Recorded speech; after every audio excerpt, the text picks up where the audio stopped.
Selamat pagi anak didik kami sekalian. Dalam pembelajaran kita saat ini mengenai lanjutan daripada materi kita yang sebelumnya, gereja yang bergumul di dunia, 2 kali pertemuan. Mengapa?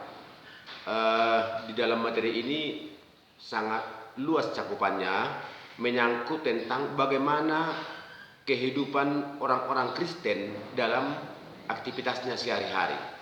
Nah, Bapak akan menambahkan bahan Alkitab kita 1 Petrus 2 ayat 9 sampai dengan 12. Itu nanti boleh dibaca dalam kitabnya sekalian sekarang. Dan saya tambahkan bagaimana hidup sebagai orang asing di dunia. Kita harus sadar di dalam Filipi 3 ayat 20, karena kewargaan kita adalah di dalam surga, dan dari situ juga kita menantikan Tuhan Yesus Kristus sebagai juru selamat. Maksudnya sebagai orang Kristen kita harus berani berbeda pendapat dengan masyarakat sekitar kita dan berbeda sikap, sebab kita dapat bersikap positif apabila yang kita hadapi itu baik dan benar. Artinya di sana adik-adik sekalian, di saat kita berhadapan dalam kehidupan di masyarakat, akan ada sesuatu tantangan bagi kita untuk melihat situasi itu bagaimana.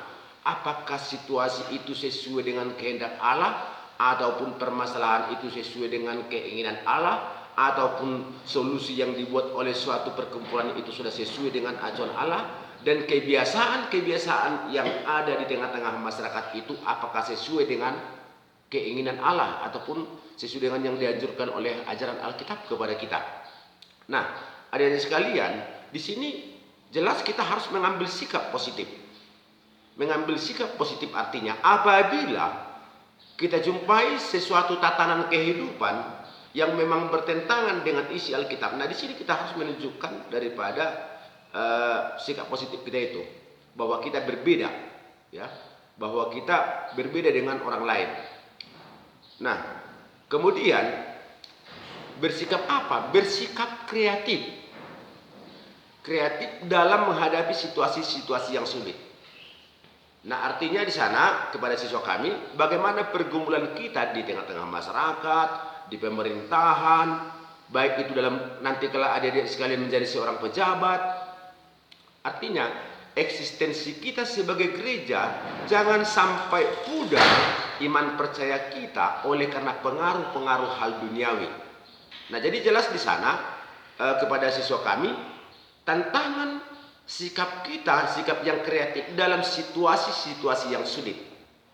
Mengapa saya katakan demikian?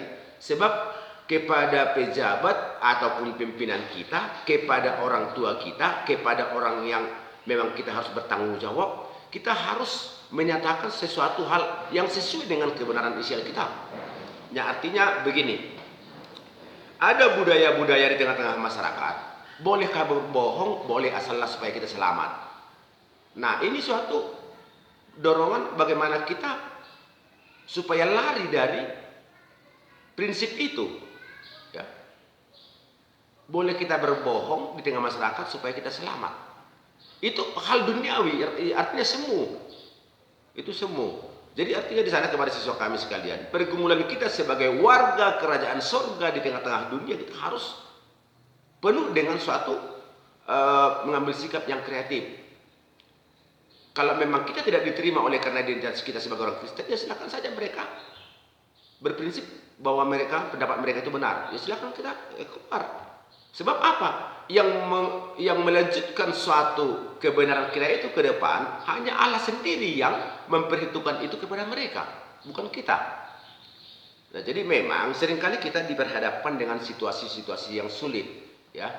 Kalau memang saya katakan nanti yang sebenarnya, nanti marah mama saya atau marah daripada teman saya. Jadi artinya di sana kepada siswa kami, kita harus juga realistis, real, ya. Kalau suatu pengambilan sikap, ya, yang realistis, artinya kita Kristen, menyatakan kekristenan kita itu dalam kehidupan kita di tengah-tengah masyarakat ataupun sebagai warga kita di tengah-tengah dunia ini, ya jelas kita harus tunjukkanlah. Ya, nanti jangan ada istilah kita Kristen tetapi beribadah pun tidak pernah, di dalam berdoa pun jarang, di dalam memuliakan Tuhan pun tidak pernah ataupun jarang. Ya, jadi dan kemudian di dalam pemahaman, pengetahuan mungkin dibutuhkan untuk mengambil suatu sikap, ya, membutuhkan suatu kecerdasan dalam menentukan sikap. Nah, jadi kita juga harus menyadari itu keterbatasan kita, ya. Artinya kalau memang kita tidak mampu untuk melakukan suatu tindakan itu, kita katakan tidak mampu. Jangan kita katakan mampu tetapi sebenarnya tidak mampu. Nah, itu suatu pengambilan sikap. Nah, bagaimana orang Kristen hidup dan menghadapi berbagai tantangan di dunia? Ini pertanyaannya. Bagaimana kita sebagai orang Kristen di tengah-tengah dunia? Nah, yang pertama kita diingatkan oleh Alkitab supaya satu, menjauhkan diri dari keinginan-keinginan daging. Keinginan-keinginan daging banyak, ya. Keinginan-keinginan daging banyak. Contoh, karena dorongan lapar kita mencuri, ya. Karena memang keinginan daripada ingin mewah, kita mengambil keuntungan ataupun mengambil hasil dari yang tidak benar. Itu keinginan daging. Ya. Dan yang kedua, berjuang melawan jiwa. Berjuang melawan jiwa. Ada di dalam istilah bahasa Indonesia, di dalam tubuh yang sehat terdapat jiwa yang sehat. Ya. Bagaimana jiwa kita supaya tetap terjaga kebenarannya, harkat jiwa itu terjaga. Ini harus kita lawan. Ya. Jadi dorongan hasrat jiwa kita itu, jiwa itu adalah nilai setiap pribadi manusia. Kalau memang sudah ada jiwanya tidak berharga lagi, ya jelas nanti siswa kami akan dikatakan sakit jiwa. Kalau memang tidak benar lagi, ya tidak berharga lagi. Nah, jadi di situ tidak ada lagi nilainya. Nah, jadi kepada siswa kami, bagaimana kita harus menjaga jiwa kita itu supaya baik keberadaannya. Itu. Dan yang ketiga, supaya di dalam perjuangan kita melawan keinginan-keinginan jiwa kita, ya, kita juga harus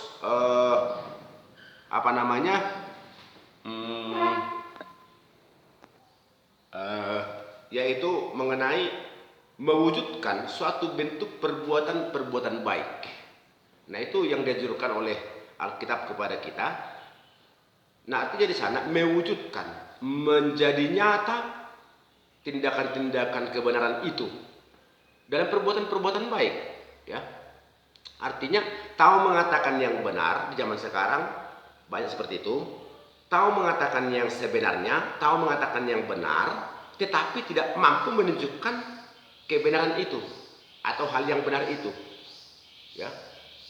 Nah, ini jadi di dalam keinginan-keinginan kita, perbuatan-perbuatan kita, ya jelas kita ukur apakah memang itu sudah sesuai dengan kebenaran Alkitab, perbuatan baik itu. Nah, itu bukti nyatanya. Nah, supaya kita mampu membuat suatu perbuatan-perbuatan yang baik. Itu. Nah, yang keempat, menghilangkan hasrat untuk merebut kekuasaan dan keangkuhan.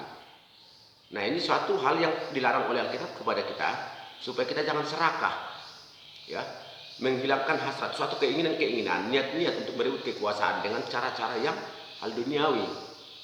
Ya, kita harus logika dengan ajaran Alkitab supaya kita berfokus kepada kekuasaan yang kita miliki bukan karena memang suatu upaya yang memang tidak baik. Ya, tantangan pengaruh dunia ini sekarang ini sangat berat. Ya, seketika nanti para siswa kami diperhadapkan dengan kehidupan dalam kedewasaan nanti ke depan, ya, seringkali kita dituntut, seringkali seorang pribadi kita sebagai manusia dituntut sebagai orang yang rakus ataupun munafik ataupun egois. Ya, jadi kita tidak harus melanggar tatanan ajaran Alkitab. oleh karena kekuasaan. Nah, kemudian menghilangkan suatu keangkuhan dalam diri kita. Ya, keangkuhan itu contoh, seringkali kalau memang kita mendengarkan orang berbicara, seringkali dia mengungkapkan tentang kelebihan dan kelebihan yang dimilikinya kepada orang lain. Nah, ini suatu tabiat ataupun kebiasaan yang memang bertentangan dengan ajaran kita. Mengapa? Karena memang untuk apa itu diungkapkan kelebihannya itu, dan dia tidak mau merasa rendah. Nah, itu suatu pandangan Alkitab bahwa kita itu menimbulkan keangkuhan. Nah, kepada siswa kami silakan dihilangkan itu keangkuhan, ya. Nah, di dalam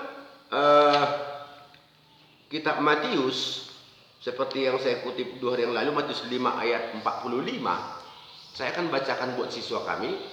Karena dengan demikianlah kamu menjadi anak-anak Bapamu yang di surga, yang menerbitkan matahari bagi orang yang jahat dan orang yang baik, dan menurunkan hujan bagi orang yang benar dan orang yang tidak benar. Ayat 46, apabila kamu mengasihi orang yang mengasihi kamu, apakah upahmu? Bukankah pemungut cukai juga berbuat demikian? Artinya orang jahat juga melakukan sedemikian. Ayat 47, dan apabila kamu hanya memberi salam kepada saudara-saudaramu saja, apakah lebihnya daripada perbuatan orang lain? Bukankah orang yang tidak mengenal Allah pun berbuat demikian? Ayat yang terakhir, karena itu haruslah kamu sempurna, sama seperti Bapamu yang di surga adalah sempurna. Itu Matius 5 ayat 46 sampai dengan 48. Maka sebagai anggota gereja di sana diharapkan supaya kita perlu bekerja keras.